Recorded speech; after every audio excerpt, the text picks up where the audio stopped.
ئێمە وا تێگەشتووینە تەنها زاڵمەکان زوڵم دەکەن، بەڵام ئەمە بیرۆ بۆچوونێکی غەڵەتە. کۆمەڵێک حەدیث باسەکەین بە پشتیوانی خوا دەربارەی زوڵمکردن. زوڵم لە دراوسێکت مەکە، زوڵم لە پیاوەکەت، لە خێزانەکەت، لە منداڵەکانت، لە خزمەکانت، لە خەڵکی ناو بازاڕەکەت، لە خەڵکی کاسب مەکە، چونکە زوڵم هەر زوڵمە، هەر کەسێک بیکات.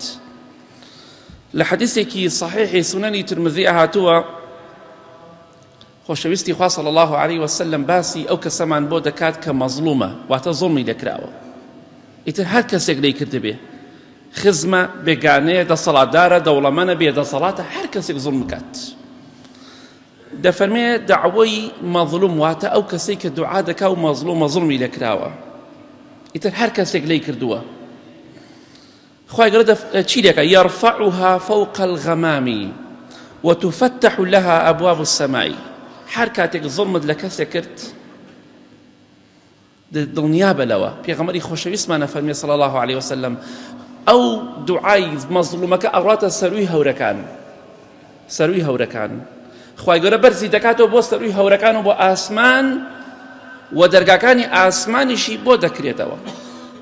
تۆ دوعایەکت لە کەسێکی زاڵم کردووە کە زوڵمی لێت کردووە، تعدای لێت کردووە، کاتێک کە ئەو دوعایە دەکەی، ئەو دوعایە بەرزە بێتەوە بۆ سەرووی هەورەکان، دەرگاکانی ئاسمانیشی لێ دەکرێتەوە، واتە قەبوڵە. خوای گەورە دەفەرمێ وەعیزەتی لەئەنسوڕەنەکی وەلەو بەعدە حین.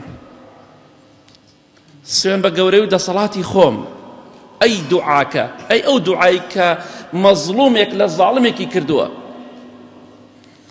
سوێن بە گەورەی و دەسەڵاتی خۆم سەرت ئەخەم ئەگەر دوای ماوەیەکیش بێت. دڵنیا بەلەوە.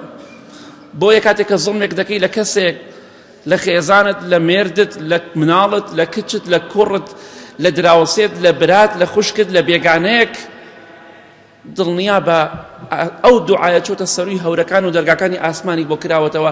خوای گەورەش وعدی داوە، سوێنی بە گەورەی و دەسەڵاتی خۆی خواردووە، سەرت ئەخات تۆی مەزڵوم، دوعاکەت سەر ئەخات. لەئەنسوڕەنەکی واتە ئەو دوعای تۆ دەعوە، واتە ئەو دوعا و دەعوە کە کردوتە، ئەو دوعای تۆ کردووە خوای گەورە سەری دەخات. دڵنیا بەسەرەکەویت.